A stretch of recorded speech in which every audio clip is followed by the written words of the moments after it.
Assalamualaikum warahmatullahi wabarakatuh. Hai teman-teman kelas 2 Cordoba dan 2 Sevilla. Apa kabarnya hari ini? Semoga teman-teman dalam keadaan sehat, tetap semangat, dan selalu ceria. Hari ini kita akan belajar tematik bersama Ibu Vika. Kita akan belajar tematik tema 5, pengalamanku.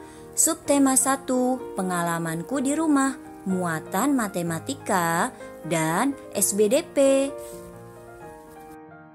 Sudah siap semua teman-teman untuk belajar? Sebelum mulai belajar, kita berdoa terlebih dahulu agar Allah senantiasa meridhoi. Bismillahirrahmanirrahim. Rabbi zidni ilman warzuqni fahman waj'alni minas sholihin. Ya Allah, tambahkanlah ilmuku dan berilah aku pemahaman yang baik, dan jadikanlah aku termasuk golongan orang-orang yang sholih. Amin. Alif mendapatkan tugas dari ibu guru untuk mengukur panjang benda yang ada di rumah. Alif memilih benda buku untuk diukurnya. Tapi bagaimana ya cara Alif mengukur? Kemudian pakai alat apa untuk mengukurnya? Yuk kita pelajari bersama-sama bagaimana Alif mengukur. Sebelum kita mengukur, kita akan mempelajari alat ukur panjang. Alat ukur panjang itu ada dua, teman-teman. Alat ukur panjang tidak baku dan alat ukur panjang baku. Teman-teman pernah mendengarnya? Nah, kalau teman-teman masih bingung, yuk kita pelajari bersama-sama apa itu alat ukur panjang. Alat ukur panjang tidak baku sudah pernah kita pelajari teman-teman di kelas 1. Semoga teman-teman masih ingat. Yang pertama ada jengkal tangan. Nah, coba teman-teman lebarkan jengkal tangan kalian. Itu namanya jengkal tangan. Kalian bisa mengukurnya. Hasilnya nanti akan menjadi 1 jengkal, 2 jengkal, atau 3 jengkal. Yang kedua ada depa. 2 tangan kalian coba direntangkan. Lalu yang ketiga ada langkah. Nah, yang keempat bisa menggunakan tali. Nah, sekarang teman-teman sudah ingat kan apa aja alat ukur panjang tidak baku?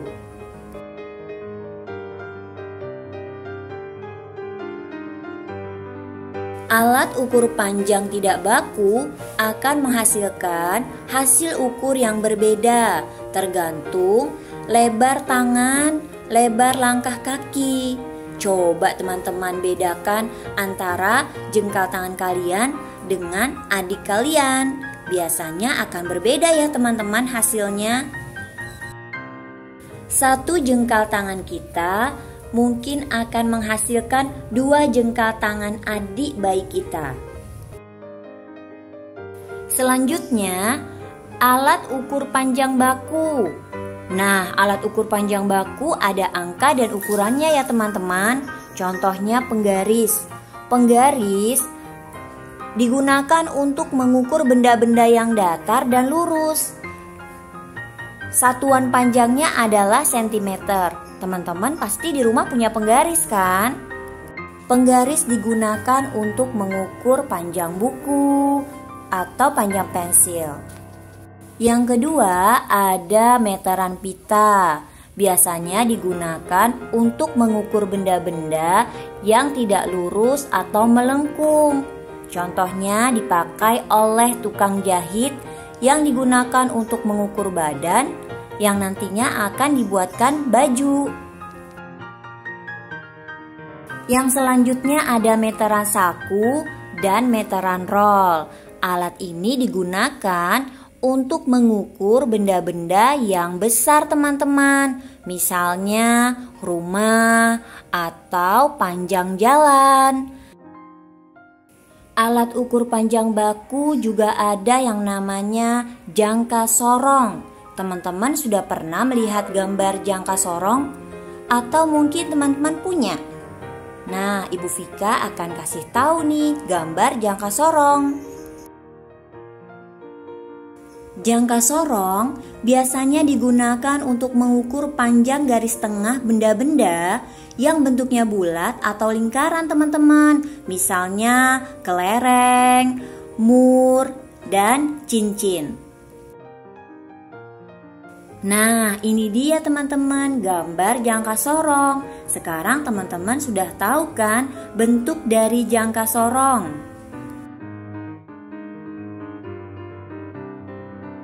Teman-teman kelas 2 Cordoba dan kelas 2 Sevilla masih semangat kan? Yuk kita lanjutkan. Untuk mengukur panjang benda-benda di gambar akan lebih mudah jika kita menggunakan meteran. Ada meja, papan tulis, piano, dan batang bambu. Dengan meteran, hasil pengukurannya dinyatakan dalam satuan meter atau bisa ditulis dengan M, dan sentimeter ditulis dengan cm. Jika menggunakan penggaris, maka satuan yang digunakan adalah sentimeter atau ditulis cm. Kedua satuan tersebut memiliki hubungan sebagai berikut, yaitu 1 meter sama dengan 100 cm. Apabila teman-teman mengukur sebuah benda, hasilnya adalah 1 meter, artinya panjang bendanya sama dengan ukuran 100 cm. Nah, teman-teman paham kan? 1 meter sama dengan 100 cm. Nah, coba teman-teman cari tahu 2 meter sama dengan berapa sentimeter teman-teman? Caranya, teman-teman bisa menggunakan perkalian. Masih ingat kan? Teman-teman bisa kalikan antara 2 dikali 100 sama dengan 200. Lalu yang kedua, teman-teman bisa jumlahkan 100 ditambah 100. Karena 2 meter, jadi 100-nya kita tambahkan 2 kali ya teman-teman. Hasilnya adalah 200. Maka 2 meter sama dengan 200 cm. Yang selanjutnya adalah apabila teman-teman mengukur suatu benda dengan hasil 100 cm, artinya benda itu sama dengan 1 meter. Nah, sama panjang teman-teman. Nah, kalau ada benda 300 cm, artinya berapa meter ya teman-teman? Coba teman-teman cari tahu. Caranya adalah dibagi. 300 dibagi dengan 100 sama dengan berapa ya teman-teman? Teman-teman bisa membaginya. 300 dibagi dengan 100, hasilnya adalah 3. Teman-teman bisa mengulangi pelajaran perkalian dan pembagiannya di rumah agar teman-teman lebih mudah lagi untuk menghitungnya. Semangat ya teman-teman! Susah Bu menghitung. Wah, teman-teman jangan putus asa ya. Teman-teman harus belajar agar bisa menyelesaikan soal berhitung. Sekarang kita akan belajar mengukur teman-teman. Mengukur panjang pensil menggunakan penggaris. Bagaimana ya caranya? Yuk kita simak. Caranya adalah coba teman-teman sejajarkan pensil yang akan diukur panjangnya dengan penggaris. Teman-teman letakkan di titik 0 di ujung penggaris ya. Kemudian coba teman-teman lihat, kemudian baca angka terakhir pada penggaris yang sejajar dengan ujung pensil. Nah, angka tersebut menunjukkan panjang pensil yang diukur.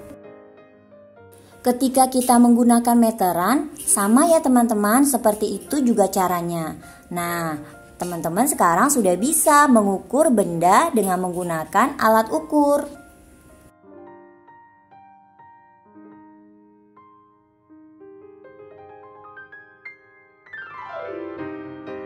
Gimana teman-teman? Sudah lelah? Masya Allah, harus tetap semangat ya. Kita tidak boleh kena lelah untuk belajar. Semangat, kita lanjut ke muatan SBDP.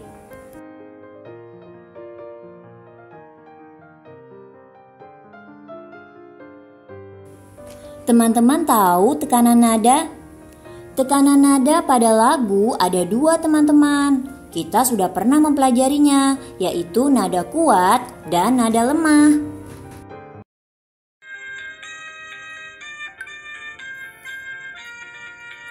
Pelangi-pelangi, alangkah indahmu, merah, kuning, hijau, di langit yang biru.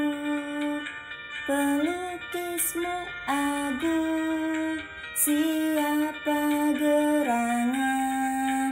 Pelangi-pelangi, ciptaan Tuhan. Teman-teman tahu kan lagu Pelangi-Pelangi? Nah, teman-teman bisa nyanyikan di rumah ya. Teman-teman ingat, lagu Pelangi-Pelangi ini diciptakan oleh Bapak Ate Mahmud dengan birama 2/4 dan dinyanyikan dengan 2 ketukan. Dalam lagu Pelangi ada panjang pendek bunyi. Nah, lambang lingkaran berwarna hitam itu dinyanyikan dengan bunyi pendek ya teman-teman. Sedangkan garis 2 itu dinyanyikan dengan bunyi panjang. Selain panjang pendek bunyi pada lagu, kita juga dapat menemukan kuat lemah tekanan dalam lagu. Dalam lagu Cicak di Dinding, ada yang dinyanyikan dengan tekanan kuat dan tekanan lemah. Yuk kita simak lagu Cicak di Dinding yang dinyanyikan oleh Bu Indah. Teman-teman simak ya. Teman-teman bisa lihat teksnya. Nah, di sana ada yang bergambar bintang, artinya dinyanyikan dengan tekanan kuat. Lalu yang bertanda lingkaran dinyanyikan dengan tekanan lemah ya teman-teman. Cicak-cicak di dinding, diam-diam merayap. Datang seekor nyamuk, hap, lalu ditangkap. Cicak-cicak di dinding, diam-diam merayap. Datang seekor nyamuk, hap, lalu ditangkap. Terima kasih Bu Indah dan teman-teman sudah sama-sama menyanyikan lagu Cicak di Dinding.